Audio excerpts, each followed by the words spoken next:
Raikantopani is for Thai drama lovers only. Hello, Sawadee-ha, and welcome to Axelle's Guide to Thai Dramas. I'm Axelle, and the show, and the show we're talking about today is Dating Game. So I do want to preface this episode a little bit, by saying that it might be a little bit different than other episodes.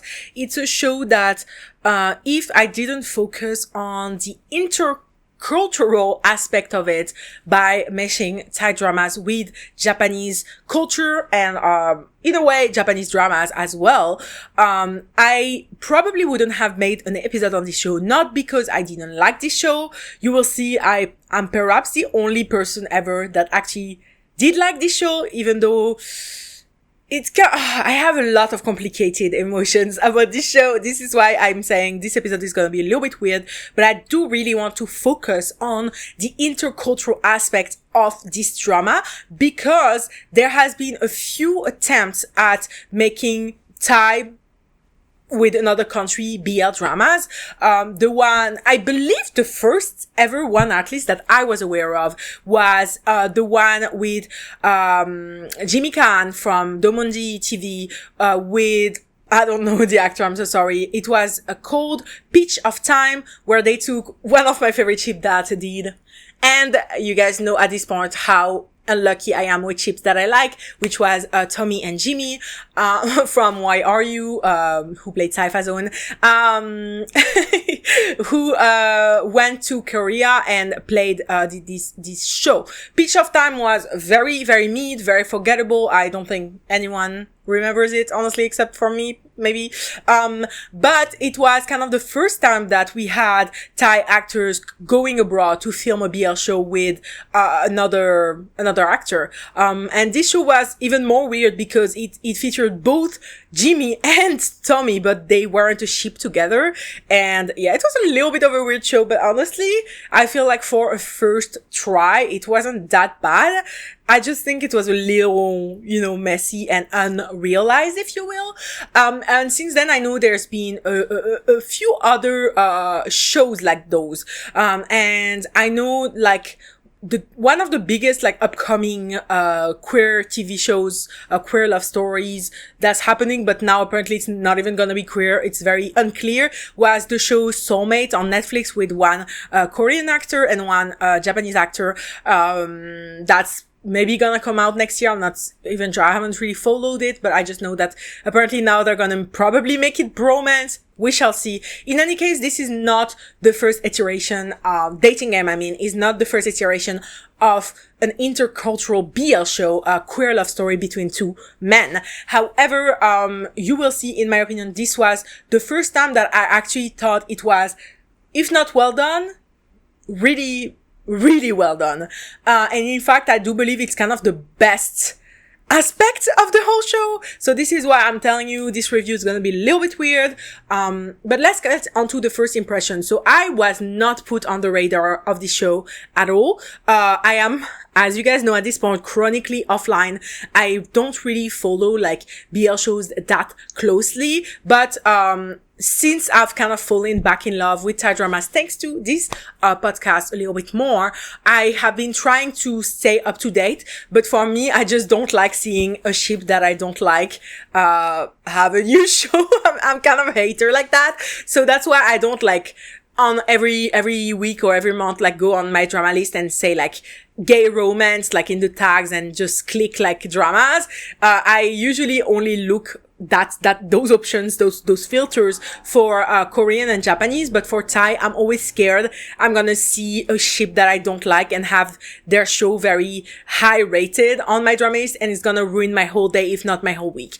I am a hater like that. I'm sorry, not sorry. That's how I am. So that's why, in any case, now, if you guys with this podcast want to leave in the comments a podcast, not a podcast, a drama that you think I would be interested in, that's airing currently, that probably I haven't heard of, you are very welcome to do so. I'm very open. I think it's very clear the pairings that I don't like. If it's not, you can try it, but if it's a popular ship, likely I don't like them. BL. Jill, I like all of them. I like the girlies. Anyways, so my first impression of the show, I don't even know how I stumbled onto that.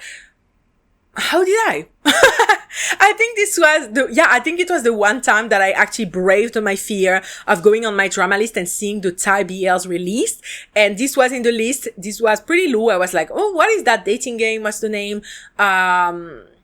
It kind of made me think of like My Dating Sim, the Korean BL shows that all had like dating game, dating sim, things like that. So I was like, what is that? And I clicked on it and I saw that it had March Chutavut. If you don't know, March Chutavut is in my opinion, he's one of the like iconic Thai actors. He started in the very first Thai series and not Lakorn back, I think in 2013, which was Hormones. The series, very iconic. Every Thai person knows Hormones, the series. If you're a Thai drama lover and not just like a BLGL lover, you will know Hormones, the series. It was very iconic. And in fact, March played the bisexual icon, I forgot his name, of a character that was in the very first BL ship in Thailand that actually gathered some impression on the audience and was actually very popular. That was what launched his career, okay?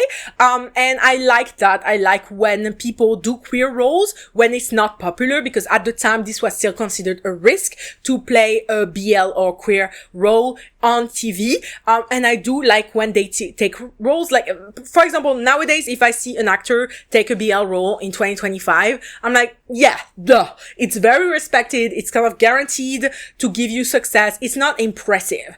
But whereas if you've played queer roles throughout your careers, or especially early in your career when you were just starting out and it wasn't as popular as appreciated and didn't guarantee you to become super famous and rich, I respect it 10,000 times more. 10,000 times more. Okay.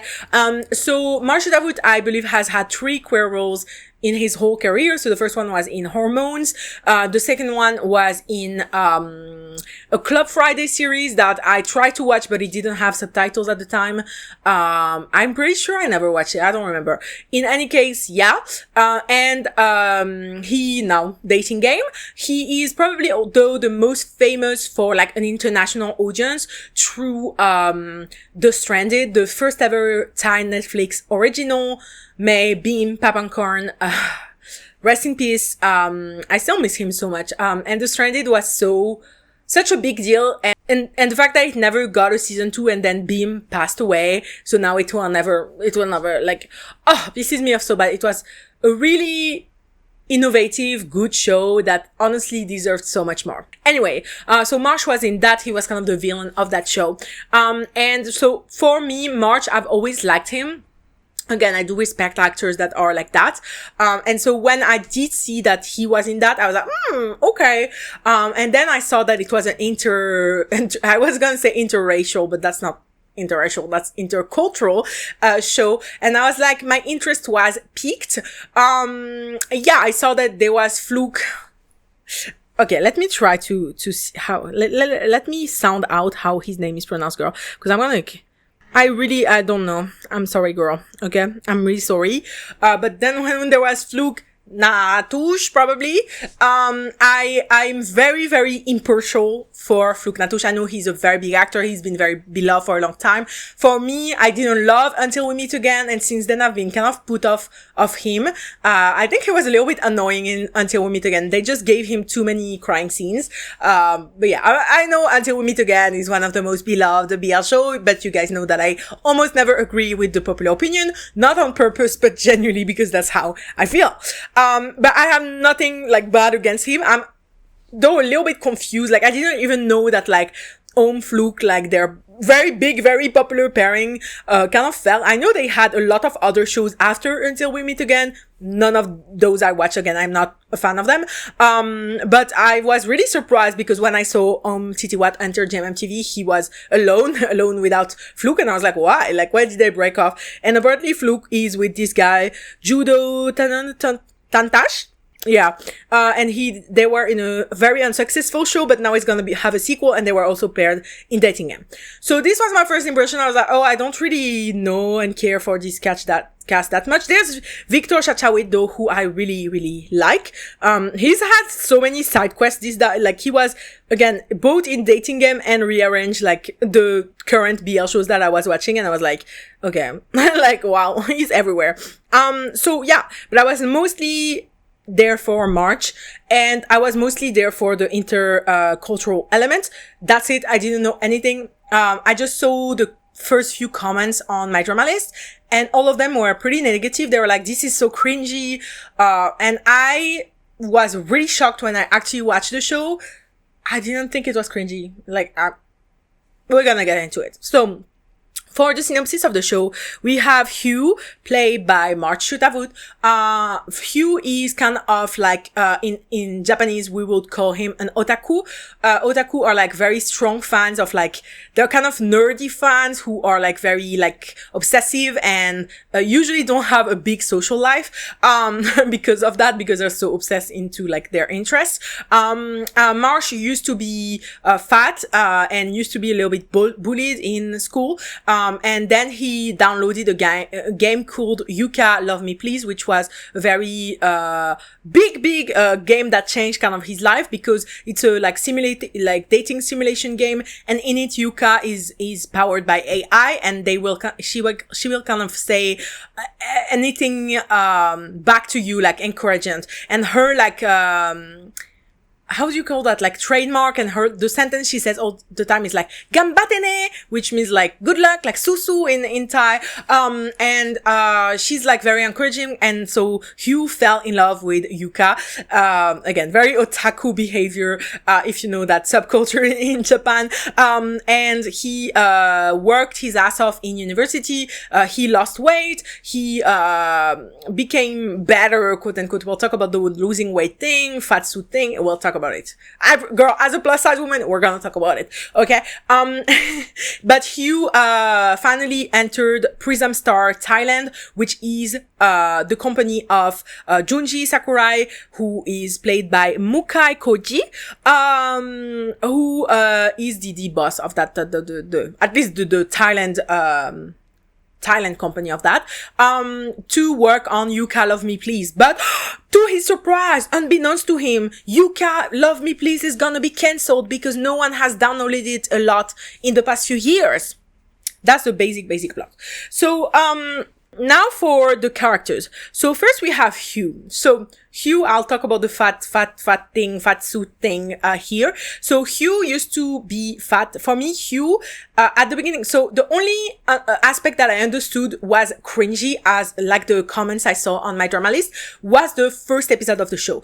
In the first episode of the show, Hugh is a little bit cringy, but that's on purpose. And I feel like cringe is something that is not meant to be on purpose. I don't know if you guys understand what I'm saying. In the sense that this show meant for Hugh's love, quote unquote, for Yuka to be cringe. It is a parasocial relationship that Hugh created because no one ever gave him encouragement until he downloaded Yuka Love Me Please. So he has a parasocial, unhealthy, codependent relationship with Yuka, which is at the crux of the whole show. And for me, the fact that people call it cringe is dumb as fuck because it's on purpose. You guys understand storytelling and writing? Like, oh my god. Sometimes people piss me the fuck off. And the fact, let me be clear. There are so many things that I'm gonna criticize this show for. There's so many things. Again, I didn't adore this show. It's not my favorite show at all. I'm very, mixed about it. But let me be clear on that one. Cringe is something that happens by happenstance because someone was doing something seriously and it didn't land. This was on purpose. So Hugh is kind of a loser. And when he comes into the company, he's like, me and Yuka are in love. This was cringy. Yes, of course. He's saying to everyone that he's in love with a fucking AI on his phone.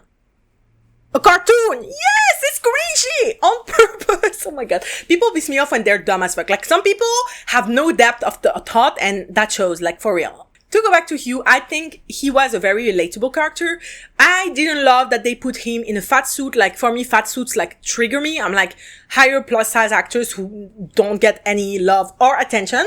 But at the same time, it made sense for Hugh, for Mashutavu to be in a fat suit, because we see him in a fat suit in like 2 or 3 scenes, which are a flashback shown in episode 1.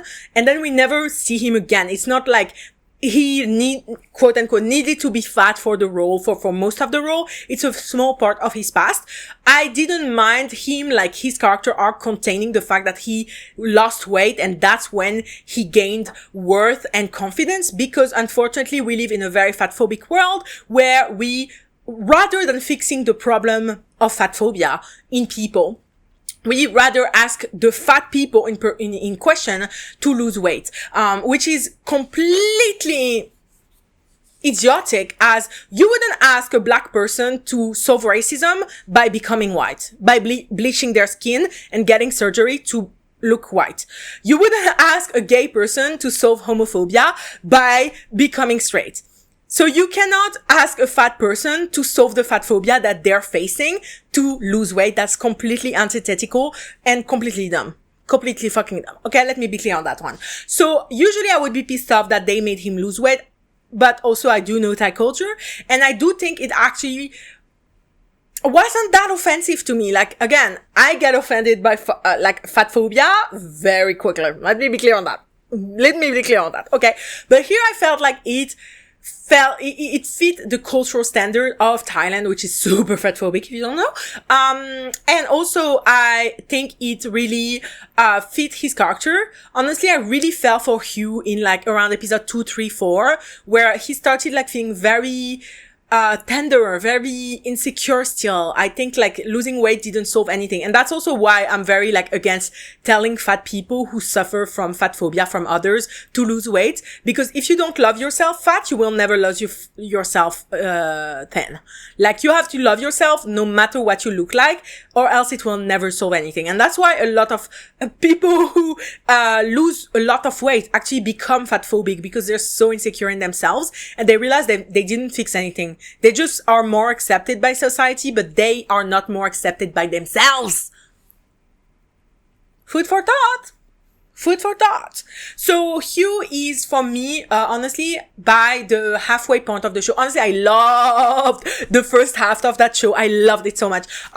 Really, I really loved the first half of the show a lot more than the second half. But the first half, I really fell for Hugh. I found myself at times being like, wow, I really like March in this role. Like, I really, even found myself like being like attracted to him and being like, oh, he's so cute. I like protect Hugh at all costs. And I think it's especially because Hugh has a character trait that I love in all characters and also in real people, in real life, which is that he's true to himself. He's very sincere. For me, as a very true to myself, very sincere person. That sounds like I'm like bragging, but it's the truth.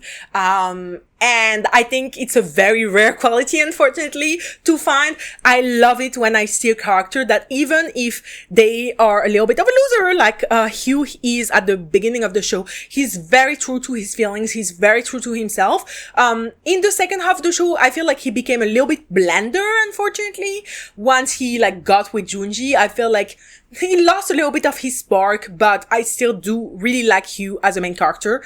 Yeah, I really liked him. Then we have Junji. So Junji is the love interest. He's the boss. He's very cold at first, but he's also very fair. I think he's very loving. I think he's also a very sincere person. Obviously, he doesn't show it at first because he's the boss. Like, he's not gonna like be all like sappy and shit with his employees. But I think he's a very sincere person. So Junji, the backstory is that he was hurt by the character of Art, played by Victor Chachawit, who like they also had kind of a relationship, but Victor Chachawit wasn't ready to accept himself for being gay and liking a guy at that time. And so Junji was really rejected and his heart was broken. And I think he's a very, sincere person. I think he was really cute. We'll talk a little bit more about this actor, because obviously this actor had the biggest task in the show as someone who is not fluent in Thai. We're gonna talk more about that in a minute. Then we have Luke Natouche playing Pat. Pat is Junji's best friend. He's also a cook. He has his own Thai restaurant. I didn't hate Pat. I didn't love him. Spoiler alert, I didn't really like the side ship. Like, it's not that I didn't like them, it's that I didn't care for them. That's more important. For me, Pat I actually really liked his friendship with Junji. That was definitely my favorite part of his character. He's very sensitive. He's very afraid of relationships and men because his mother and sister have always warned him against men because their dad left them. And so Pat is he's a little bit sassy. I do like that aspect of him. He doesn't really take Bay's shit. Bay's coming in a minute. But apart from that, I don't know. Pat was fine. Honestly, Pat was fine. I just didn't like his ship. So, and because most of his scenes are ship scenes, I was kind of like bored, to be fair. Then we have Bay, played by Judo Tantash, who is apparently now, Fluke's like pairing, like stable pairing. So Bay is the kind of senior at the company of Hugh. So he's kind of guiding him through Prism Star Thailand when Hugh first arrives.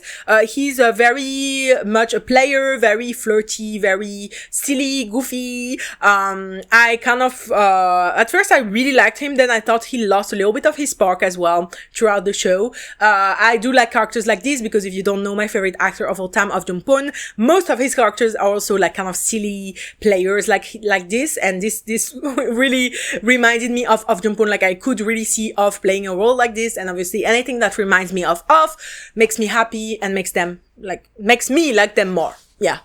So Bay, I really quite liked him at first, but then he sets his sight on Pat, and there are a couple we'll talk about. I just think. And then we have Jeans, who is played by Fon Natisha, who is the cousin of Junji. She's half Thai, half Japanese. She's the model, like physical model of Yuka, and she is also the kind of like she's a very kind of plot device character, but she's very lovely. Nothing wrong to say about her. She's very like much cheering the couples from the sideline. I do wish she was a little bit more developed, but she was cute. I liked her outfits too. Then we have art by Victor Chachawicz. So he, as I said, broke Junji's heart, and then he comes back to try to win him over, but it doesn't work. I do like seeing Victor in queer roles. Honestly, Victor is everywhere nowadays. Like, he quit GMMTV, then he was like he's been a side character in like 50 shows. And I do wish he would have gotten like a side pairing or something. I don't know. I feel like they had the screen time to give more to Art and to Jeans, especially Jeans. And then there's also, what the fuck? There's also Pao, played by Poppy Ratchapong, also from Domendi TV. And, he's kind of the senior at the company, and at the very end, spoiler, when Junji goes back to Japan to work there, he becomes the boss at the company. But I think it was just a temporary boss, but it seems to allude to him becoming the real boss at that company. So those are all the main characters. Next, we have the cast and acting. So I think the cast is really good. It's kind of like very random. Obviously, like I'm talking about the Thai cast. We have like people from all over. I don't know why when I saw like Marsh and Victor like fight over Junji, like I was like, why do I feel like they were in a show together before? And I was trying to like really dig in my mind, and I think that it's just that March and Victor are such like actors that have been around for so long. So they've been around for like over a decade plus, like almost 15 years. And literally I think that I was like, oh, because they're like kind of from the same generation of Thai actors, I don't know why I was grouping them together, and I think it was a little bit iconic that they were both like in this show fighting over the same guy.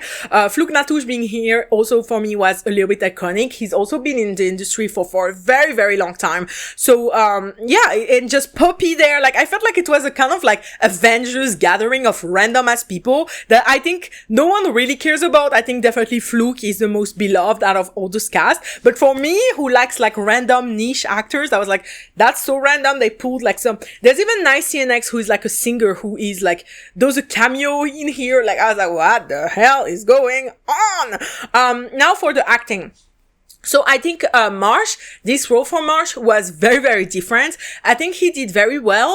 I do think towards the end there was a sort of like withdrawing from his character. I felt like he wasn't embodying his character like 100%, more like 95%.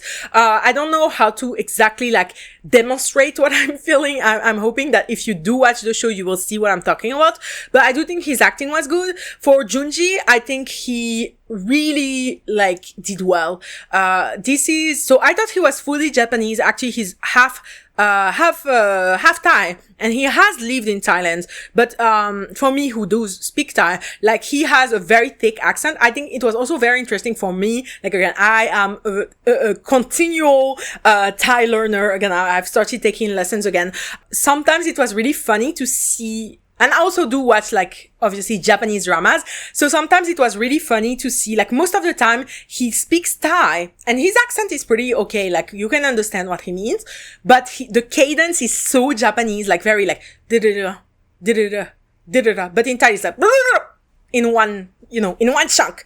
And so it was so Japanese, and I was like, I think that's really fun. Like, that was really also a mix of the cultures in that sense, where I feel like they just told him to not rush when he was delivering the lines, which is more important because he needs to, like, speak right, he can't really mess up. Although I didn't notice that the word that he struggled the most to say was "rang," "shan chop rung ni," อะไรแบบนี้ something like that. And he would say "ruang" instead of "rang." And I noticed it again. I'm also learning Thai, not in a judgmental way at all, but I was like, oh, this is really interesting. I think it's fun. And I think that he really carried, like, having to do a whole show in Thai. I don't think he's that fluent. But also I could see his level of Thai, like, be different depending on the scene. I'm sure that, like, the first scenes he, filmed for the show, he was a lot more tense and was like speaking slower and like a lot more, like, rehearsed, if you will, when he's speaking. But then in certain scenes, he could actually speak, like, a lot more naturally. And I was like, oh, wow, like, it's really funny because obviously they don't film the scenes in the same order. And so certain scenes I was, like, surprised by how good his Thai has gotten. I was like, oh wow, now he's speaking, like, actually quite good Thai, like, yay, like, slay. So for me, I think I can't imagine, like, filming a whole show in Thai. I think he did great. And spoiler alerts, I did love the aspect that we'll talk about it in a second. It's coming in a second. So I think he acted very well. I think he was very good at, like, the more, like, sad scenes, and, like, I did really like this actor. Obviously his acting style, I feel, is a little bit more Japanese, like, a little withdrawn as well, but I did feel like he embodied his character 100% compared to March, for example. I thought he really was feeling the emotions, so I think he did a great job. Again, he acted in a show in a completely different language that he probably knows from his parents, but, like, I don't think he's not fluent in Thai. So I think this was such a hard job to, like, you have to emote and also talk and also remember everything. Like, that's crazy. Then, Fluke was, quite good. I did like him as Pat. Yeah.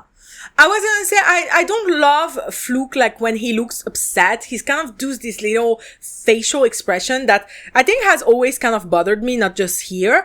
But apart from that, like, I think he's a good actor. Like, no one can take that away from him. Judo was pretty good.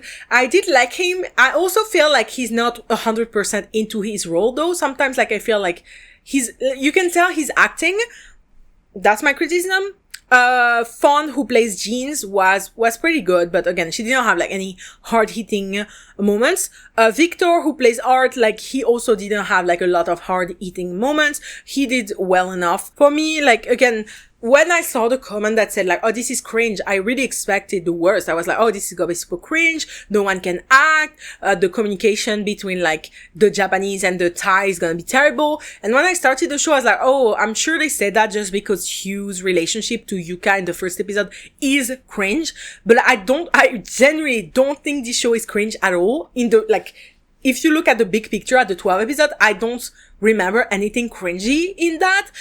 Especially since I find it funny because I think there's so many Thai BL shows that are super cringy, overtly sexual, but in a very cringy way, in my opinion. And there's also a lot of Japanese shows that are comedies that are very cringy in a funner way. I actually do like the Japanese cringier shows sometimes if it's well done. But like if I'm thinking like I became the lead of a BL drama, it's a Japanese show that is super cringy, over the top, very like Japanese style of comedy.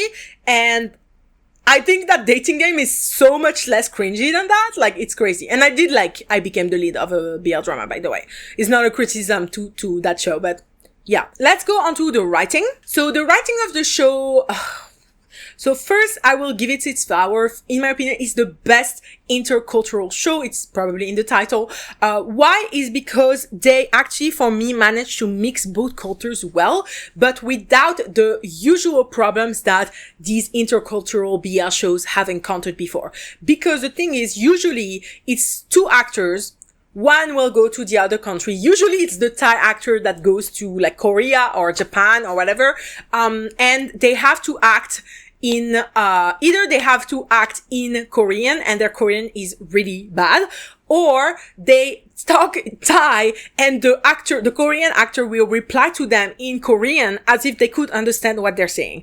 This was the case in Pitch of Time, which is, I think, the only other intercultural BL drama I've watched, but I've kind of watched over the other shows and all the comments have been quite negative about these kinds of aspects. And I think here it's so much more successful because we have Junchi, who has been living in Thailand since Prism Star opened their company there, their branch. That was the word I was searching there.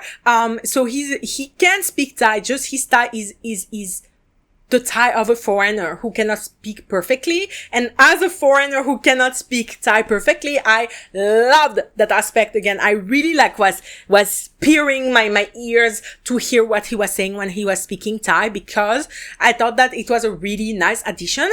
But on the other side also, and that was part of something that I really loved in the writing, I do think they did manage. It's definitely more of a Thai show. Like, it takes place in Thailand. There's only one Japanese actor. The whole cast is Thai. It's a lot more like Thai. But I feel like they included a lot more, like, a lot of Japanese aspects to the show. First of all, like Hugh being an otaku, like I feel like the otaku culture isn't as big in Thailand, but it's very big in Japan. And I think this was like clearly what Hugh was modeled after. Even the dating sim game that is Yuka Love Me Please, and then the other, I forgot the title of the male dating sim that they created, which are very Japanese. I feel like they are not things that are very stemming from Thai culture, in my opinion. There's also like when they do a first like goodbye to Yuka, in like the second or third episode, you have the very like Japanese culture of fan meets and concerts where they all hold like light sticks and they're like, yeah, like this, very, again, search like Japanese light stick culture, like light stick concert. Like in Japan, their concert culture is very, very different. Like, usually they don't even talk during a concert. They don't say, yeah.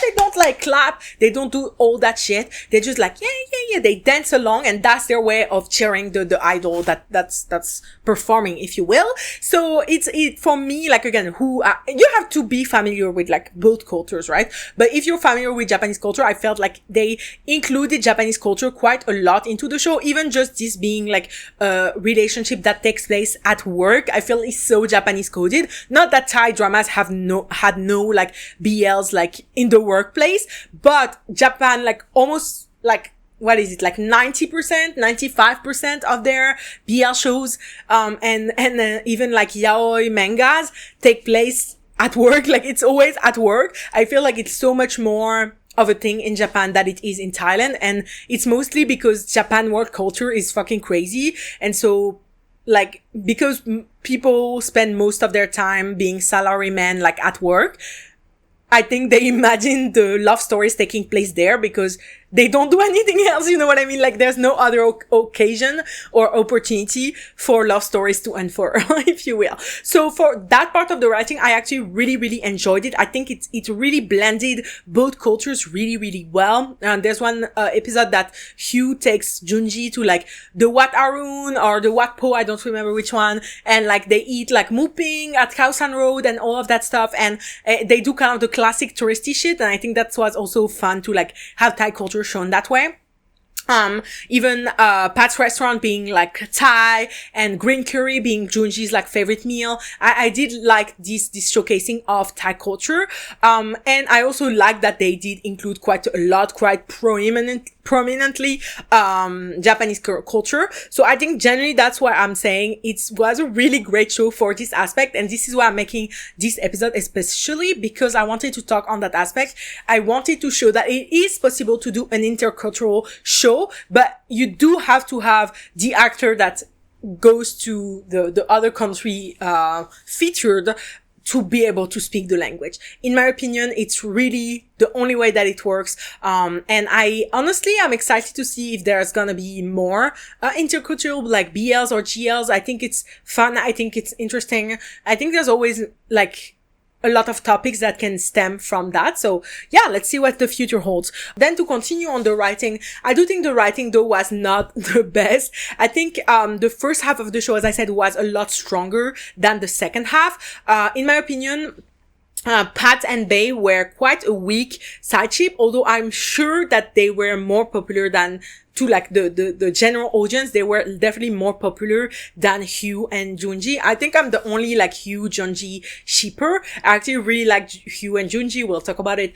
But I think Bay and Pat like story is a little like, they have a few eras, like a few periods of times in their story, which, okay, is nice, but I think it's a little weird.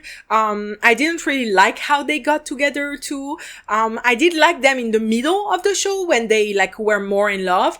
And yeah, I don't know. I feel like they didn't communicate very well.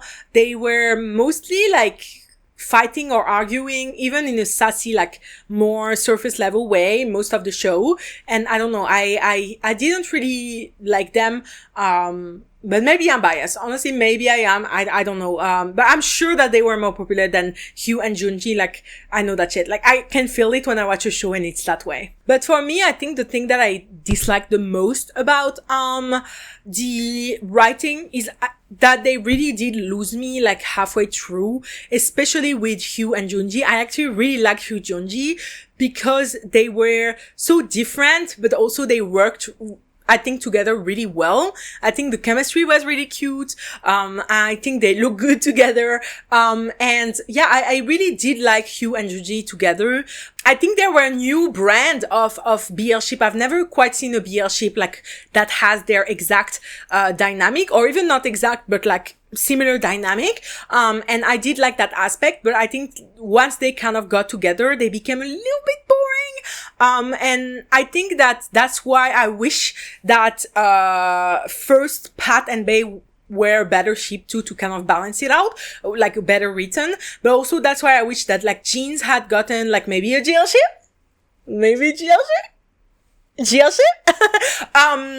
because I think that there was a lot of lost like screen time, and sometimes like I felt like, we'll talk about it more in the space, I felt like they were going a little bit too slow on certain storylines and too fast on others. For example, like the storyline that really brings like Hugh to like Junji is the fact that for the development of one of the characters in the male dating sim, he has to pretend to flirt with Junji because Junji has decided to be the model for that character, who I think the character's name is Mike in the end. And so he has like 3 missions. The first one is to like get his line. The second is to hold his hand. The third is to like hug him, I think, or something. I don't remember. But in any case, like it was so dumb and it was so weird. Like I was like, that's his boss. Like in real life, like HR would be cold already. Like what's going on? You know what I mean? So I was kind of like, sometimes I felt like this was not logical, but I am fine with like unrealistic, not that logical, storylines. But when still there is an explanation that at the very least makes sense in the story, in the show, even if it wouldn't make sense in the real world, you know. So for me, I found that a little bit forced, a little bit dumb. I think there was other way to develop Hugh and Junji, because it's very clear that from the beginning, Junji has a like kind of soft spot for Hugh, and I think there were other ways to have them fall in love than these kinds of missions. I didn't hate the missions, I just didn't love it. And so for me, towards the end, honestly, if you ask me to do you like a episode by episode like retelling, I could do that for the first 6 episodes, but once they get together, it was, I wouldn't be able to give you like a episode by episode retelling, because all the episodes kind of merge together. It's not like that much happens. And I think that's kind of sad, because, that's why usually I'm sure I've talked about it like 500 times before.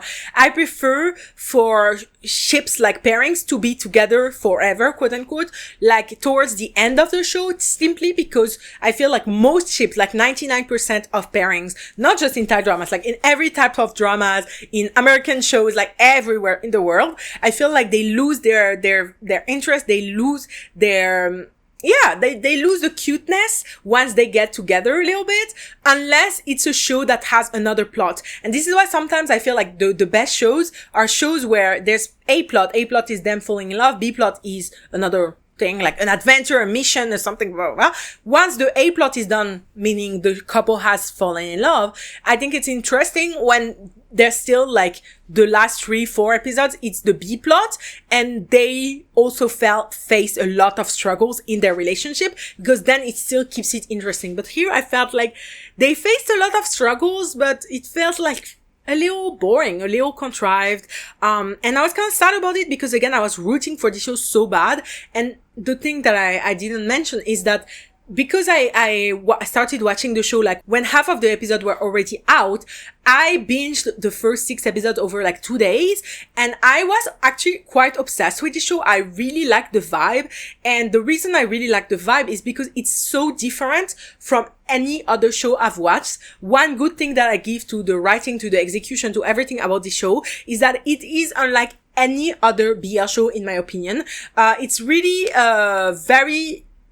it's very Japanese coded, and it's like office thing, but it's a Thai drama. And I actually do think it really stands out on that front. And you guys know, I love when a show is innovative, when a show changes from the norms, changes from the like monotonous reality that most BL shows kind of all feel the same nowadays, right? So I really like that aspect where I felt like, oh, okay, at least they're trying to innovate a little bit. That's what I would give like my flowers to in terms of writing. But yeah, in the same time, I think, the show kind of lost its steam halfway through, which is very common with Thai dramas, unfortunately, but I'm kind of sad about it. I also didn't love the ending. I thought it was a little weird, a little like, I didn't love it. I think there were other ways that this could happen. I thought a lot of the conflicts in the show were a little bit dumb. Yeah. Especially like when everyone got mad at Junji for being the personality model. So the physical model of Yuka, Love Me Please, was Jeans, but the personality model was Junji, which I cannot see at all. I feel like they pulled that out of their ass. Yuka and Junji have very different personalities, but anyways, but in any case, I was like, why is everyone mad? Like, because it's a man, like, it's a personality, it's a game, like, who the fuck cares? And then also, I really, really didn't like in the last episode that, Yuka ending, so they disconnected the game at the will of Hugh, because it was supposed to be disconnected in the first episode. Hugh begged them not to, and then Junji told Hugh like that he was in charge of Yuka, so he can do anything with the game, like keep it going or retire it. And they were supposed to say goodbye to Yuka together, which, okay, sure, but I mean, Junji doesn't seem to have any attachment to Yuka. I did like seeing, in terms of writing, how slowly, but not so slowly, you can see that each episode Hugh cares less and less about Yuka, or even if he does still use her as his like alarm in the morning, because in the morning Yuka will be like, Hugh, like wake up. But I really did like seeing like Yuka being used and less and see like the codependent relationship that Hugh had with Yuka kind of go down as his real life tangible relationship with Junji grew. But I think it could honestly, I liked it, but I think it could have been made even more like obvious and more like studied. I do think that honestly the show should have focused a little bit more, especially at the beginning, at how unhealthy it is for Hugh to be so obsessed with Yuka and feel like he's in love with her and dating her and she's his girlfriend when it's just a fucking game and it's an AI, okay? And I think that was part of the writing where it was a little bit not well. And now I'm realizing that there's not much good in the writing. And I think that's because they stayed a little bit surface level everywhere. It's very, I think this show, is a little bit like simple and in a childish way, in a way. Like, I feel like this is a show that like, the obstacles in the ways of the characters and the relationships, sometimes both at the same time, are very like what a 12-year-old would write, you know what I mean? Like a 12-year-old kid would be like, yeah, this would happen, you know what I mean? And I think that unfortunately this show already, in my opinion, kind of lost the will of its audience from the beginning. Again, it's not rated very high. I feel like I'm kind of the only one who, one, watched this show and two, actually liked it, but I can see a lot of its flaws. And it kind of breaks my heart because I was rooting for the show very hard. I absolutely loved the first 6 episodes. I really, really liked the characters in this, and I'm kind of sad that it kind of let itself go because now I'm not as into it as I once was. But yeah, for the writing, I've already been talking for 15 minutes, so I'm gonna try to wrap it up a little bit. But I think the writing was quite surface level, and you guys know I don't like that. I like depth.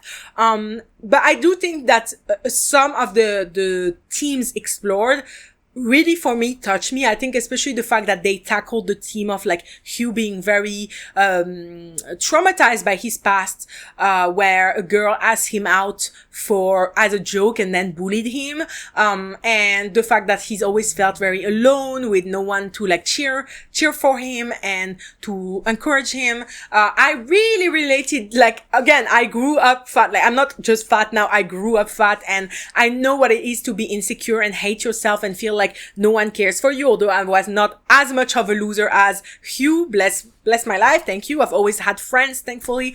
But in still, like, I really related to Hugh. So that was maybe what really hooked me in, especially at the beginning of the show, where they did at least that well, in my opinion. I was hooked. I was relating to Hugh, and I gave him a lot of goodwill, even when he was a little bit cringy for being so obsessed with Yuka, who is not real.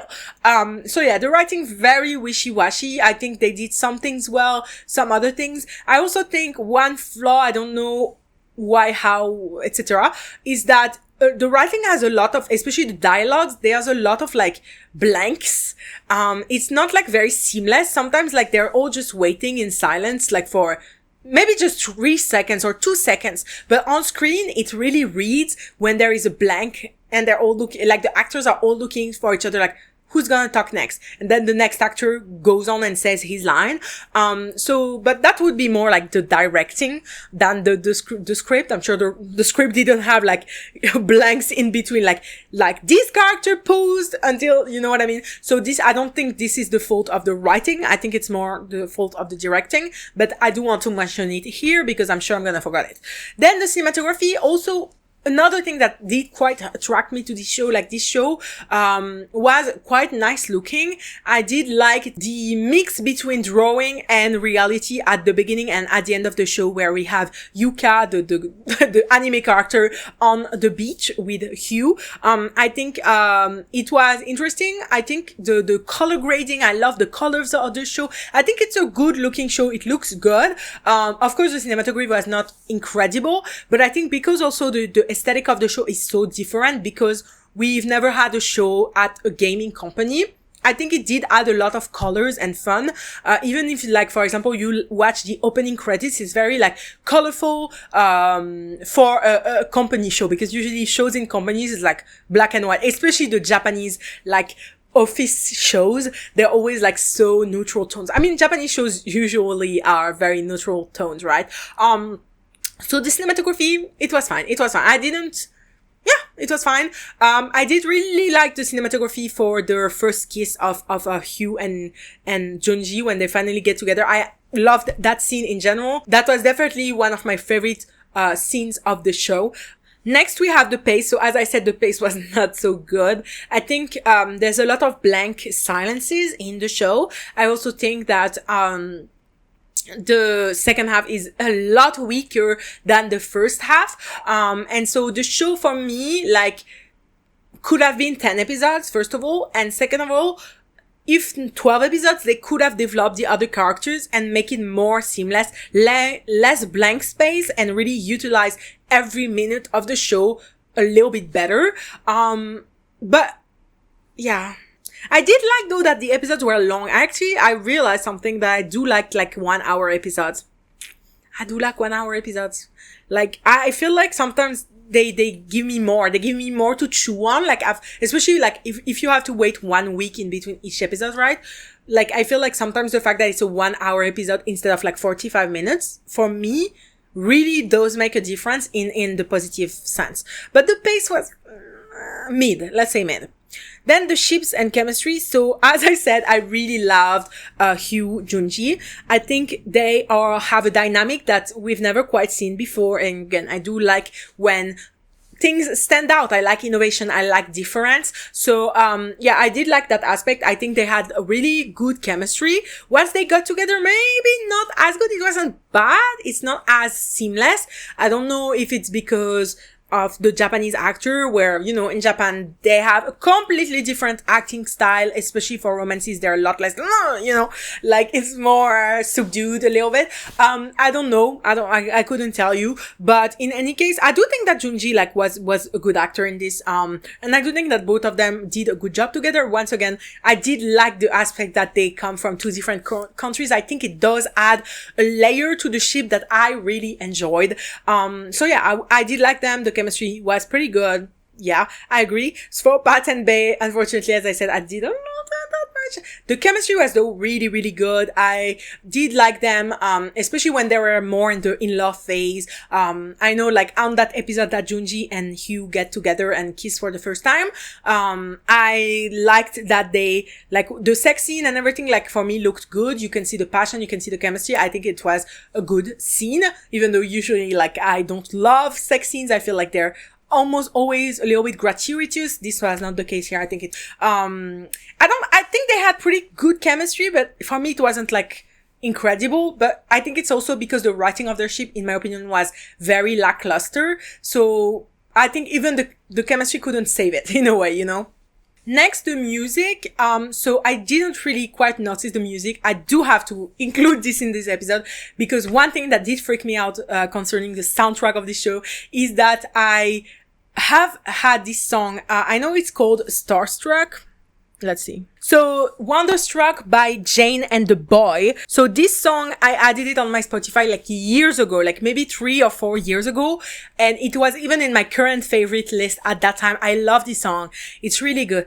And I was shocked to find the instrumental, like pure same instrumental version of that song in the show. And every time it would play, I would be like, singing a song. Hooked on you, baby, na na na na na na, got me one last drug, call me wonderstruck.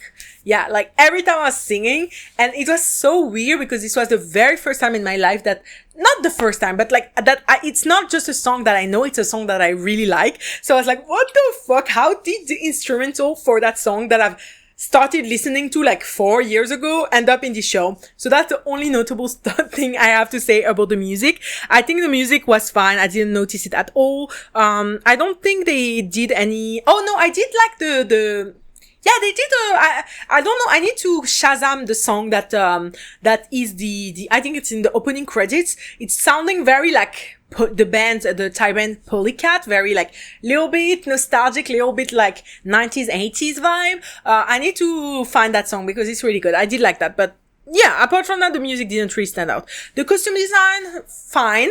I do have to know that I really like the little tops that they gave Junji. So Junji is the boss, so he does have to dress like in blazers and like costumes and all that. But not costumes. Oh, I said it in French. Tuxedos, like all this like work appropriate clothes, let's say that. But I really like that for Junji because they wanted to add a little bit more gayer, a little bit like more softer vibe to him. They gave him a lot of shirts with like bows and stuff, and it looked really good on him. I noticed that they also gave this kind of tops to Pat a little bit also, and I did like that aspect a lot because it was a twist on the normal boss attire, boss outfits, to showcase Junji's like softer personality and gayer personality, which I did appreciate. For Hugh, at first I do like his style also shows his personality, where it's very otaku style, like lots of graphic t-shirts, and until the very end, that's what he wears. Yeah. I do think his style is a little bit better towards the end, but it does represent him, and I do love when the costume design does that. And for Bae, he's dressed like the average straight man, and that's what he started the show as, so it's not very surprising. Like I think, and also I did like Jean's outfit. She's very preppy and very cute.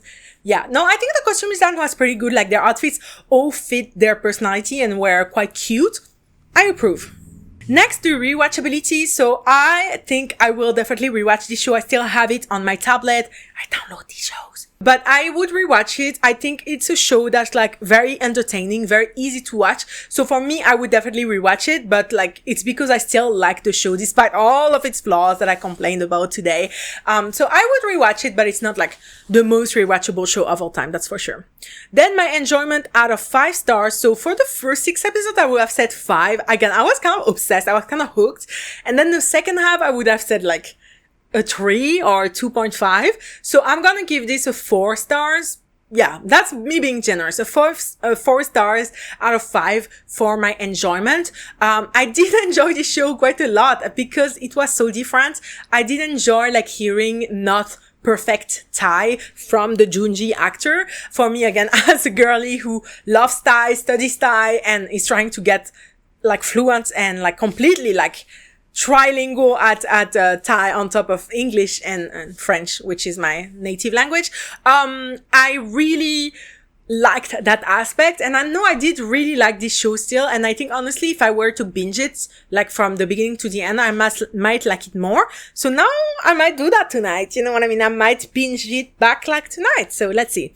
And then for my rating, I hesitated a lot. I ended up giving this show an 8 out of 10. I know you are gonna call me biased, and I am biased, and so what? Okay.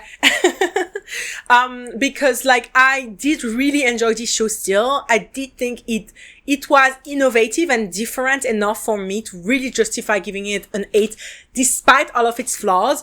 And also again, I really liked Hugh and Junji like together. I really like both characters like individually and then together. I like that they managed to create like an intercultural ship that worked for me. I love how they included like Japanese culture quite a lot inside of this Thai drama. I think it was culturally, I think it was done very well.